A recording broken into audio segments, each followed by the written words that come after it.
On the 29th afternoon in the bamboo treehouse, I heard something new on the bamboo ramp. Not heavy adult step, but light, careful kid steps. Two children from Bamboo Paw Village stood at the doorway, eyes wide, hands holding small paper bags.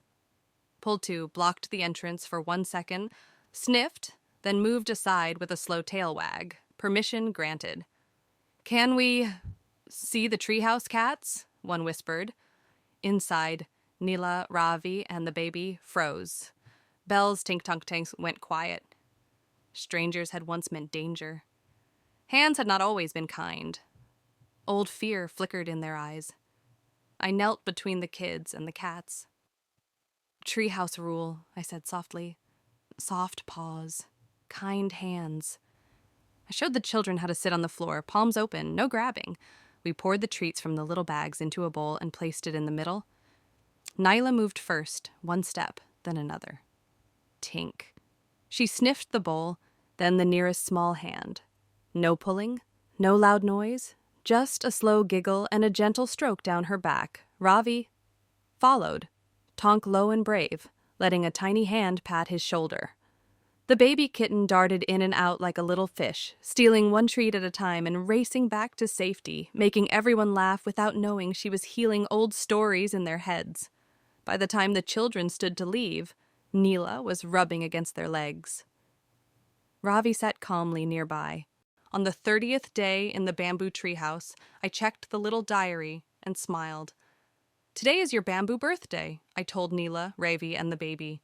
30 days since the story started. I didn't have a cake, but I had 3 small plates, a few extra treats, and a marker. On a thin piece of bamboo, I wrote, "Day 30. We are still here. We are still loved." Pultu lay in the middle like the main candle. Jojo sat tall behind him. I set the 3 plates in front. 1 for Nila, 1 for Ravi, 1 for the baby. Their bells chimed softly, tink-tonk-ting, as they waited instead of grabbing, like true treehouse kids. We shared treats, then I held up the bamboo sign. "This is all I ever wished," I whispered. "You still here, still safe, still mine."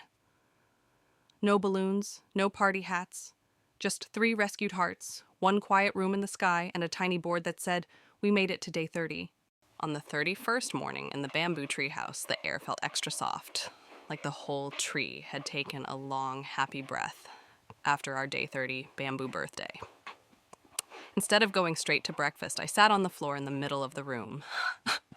"Today," I said, "we make a thank you circle." Pultu came first and lay beside me like a quiet mountain. Jojo hopped down from the rail. The older cats drifted in. Moonlight, vanilla, Oreo, chocolate, waffle, finding their places around us. Last came the 3 bells. Nila, tink, Ravi, tonk. The baby, ting. I picked up 3 tiny pieces of bamboo and a marker. "For Nila," I said. "Thank you for being brave first." I drew a tiny heart and a bell and placed it in front of her. "For Ravi, thank you for learning to wait and share." Little paw and a sun. "For baby, thank you for reminding us how to play." A tiny star with 3 lines like jumping paws. The kittens sniffed their pieces, then did their own kind of thank you.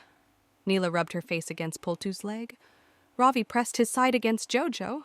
The baby curled into my lap and purred so hard her bell rattled. I hung the 3 bamboo pieces on a thin string near the round window where the light could touch them every morning.